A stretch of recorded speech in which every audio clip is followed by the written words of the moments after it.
Thanks for joining in. This is Femi D Live. Welcome to the show. I'm Femi D. The last few weeks in politics has been of good interest to many people. Whether you're reading from the pages of the newspaper or you're listening late at night to the news, the news in itself has come to get accustomed to the idea of breaking in itself. Every hour, every day, something new is breaking fresh. Well, what we would see in the last few days is the breaking of news regarding the Senate President Bukola Saraki, who did win in the Supreme Court in a case that has lasted over 1,000 days. He responded with a victory statement, something that says he would not be walking down this road. Or even at that, many have described his victory in the Supreme Court as just the very start of what may sound like the Waterloo of the political party he belongs to. A party he has comfortably come to describe as the party that tried him and put him up for trial even before the CCT. At some point in time, he was also connected, allegedly connected I would say, with crimes committed in Kwara State, a crime on which he's waiting to really get the bottom of it. The police involved and many other people. The Nigerian senators, one way or the other, found it that if you're not in the executive arm of government and you are in the National Assembly, the All Progressive Congress may not be able to sweep aside some of the challenges you face. A similar experience may be recorded for the likes of the House of Representative members. But with this said, what leaves things to be done? Less than a year to 2019 elections, there's been a lot of discussions as regards what would be the ideal situation, or wait, who would be the ideal candidate for Nigeria as a country, whether you're choosing the candidate for president, governor, or possibly for the position of deputy governor. All the way down, 36 states, 36 governors. However, one position may be described as the biggest of them all. The position to become the President of the Federal Republic of Nigeria. A position in which President Muhammadu Buhari is comfortably holding at this point in time, with many comfortable as well that he will declare and hold on to his seat if all things go as planned. But all things are not going as planned for the party he truly represents, which is the All Progressive Congress. Also in the last few days, there's been a reformed, and I say this reformed not in the choice of words to say it was reformed. A constituent, some members have set aside some values, some ideas, and some ideology to say we are ready to come up with a reformed All Progressive Congress. In short acronym, it will be the RAPC. And as alleged by somebody, it's an acronym that may be similar to a very devious word if you check through the dictionary clearly. A similar experience is going on in the PDP camp, where they're trying to get themselves together from the many fractions and factions that they have broken down to over the years, following their loss in the 2015 elections. But now they've come together, there are vacancies, but then the threshold of politics is now more slippery than ever before. Who will be moving across party? Over time, 2017 saw a lot of politicians in Nigeria move to the safe haven of the All Progressive Congress, in a bid possibly to avoid prosecution or be found to have reasons to be prosecuted in the very first place. But that is changing very quickly now. We suspect that in the nearest future there may also be other movements from the All Progressive Congress to the PDP, People's Democratic Party. But that's not all. The big question is, are these the only two parties that truly can represent the ideas of the electorate over time? Or will we subscribe to the idea of finding some level of red card, as they say in the game of football, red card being given to a player who has not composed himself meaningfully enough to be part of the game? The game of politics in Nigeria, if it were to be described by the game of football, is one where it is very difficult to describe. You may be on the blue team today, tomorrow you pretty much find yourself in the red team. But wait, you don't even have to go to the changing room to have your jerseys thrown apart. All you have to do is possibly dance across the Twitter timeline of a few Nigerians to describe the party you belong or the football team you belong to as not doing well enough, and you just may change camp, declaring openly how well you found the new party or the old new party convenient to belong to. Hold on for a moment, let me drive home this point. So if you're a Nigerian like I am, Possibly you experience some level of dizziness, and I say dizziness, from the moving of the left to the right and the right to the left. And sometimes nobody can ever be described in the country as ours as being in the center of politics. It's all in the movement, the wayward politics that we've come to experience in our political system. The big question also remains, from 1999, it has always been about which candidate is being described as a favorite to win an election. And Nigerians are possibly going to look forward to the idea of going after another candidate who is trying to make up his mind on where he belongs to, or what value system would represent the ideas he truly finds convincing.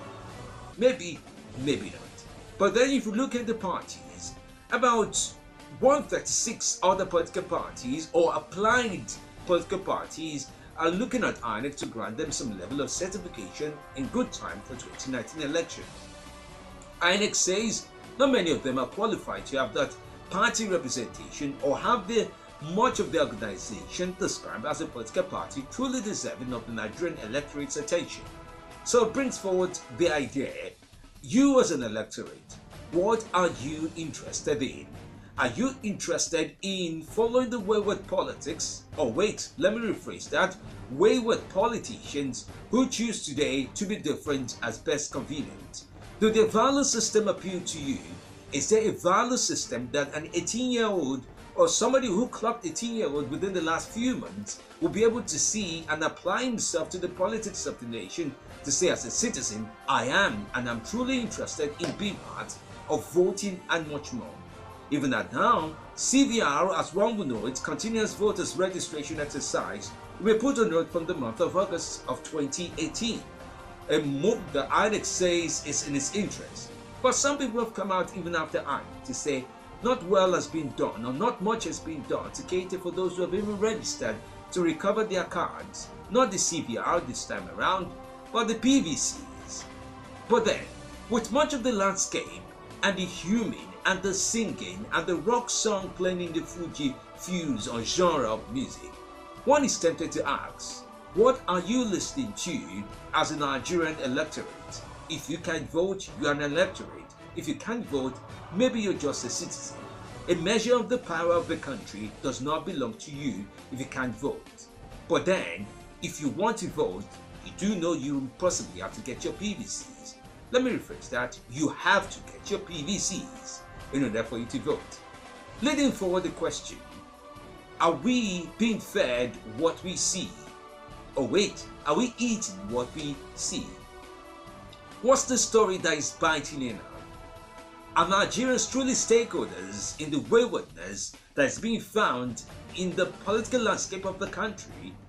When they move, do you move? When they clap, do you clap?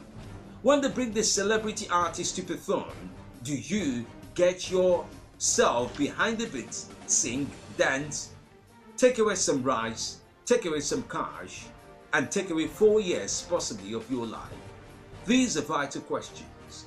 In propaganda analysis, let me share with you a little bit of a story from the early 50s, that's 1950s now. Oh, we're in the new century, so I cannot say the early 50s. In the 1950s, there was much talk about how do you control a people? How do you get them to be careful, careless, and ultimately deny them the process of thinking?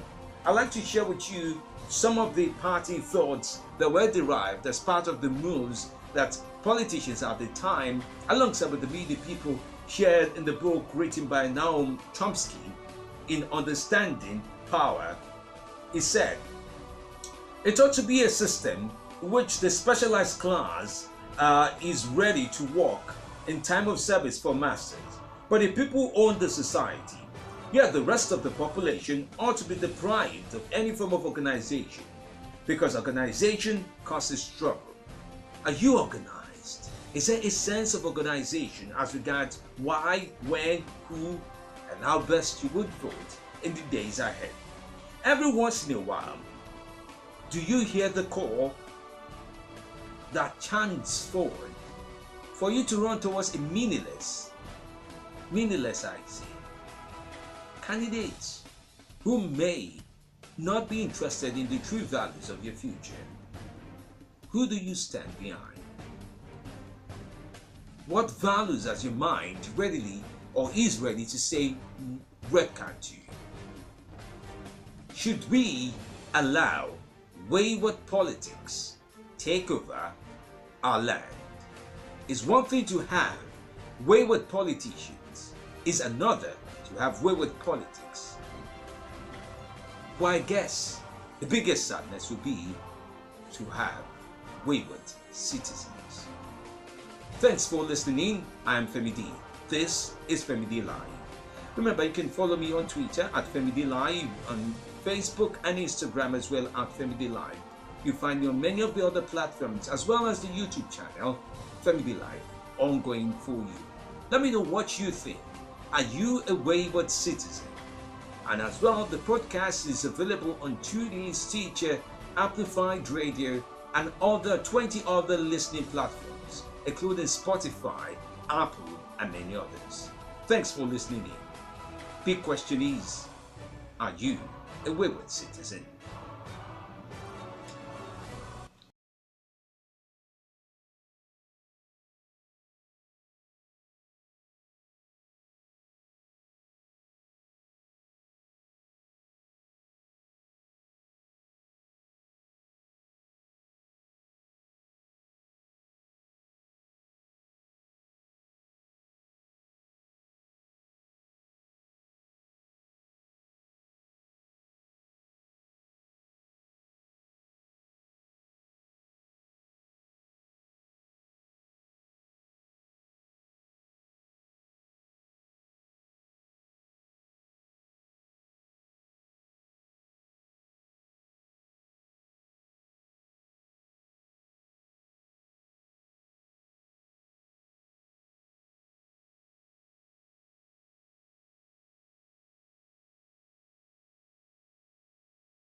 This is Femi D Live.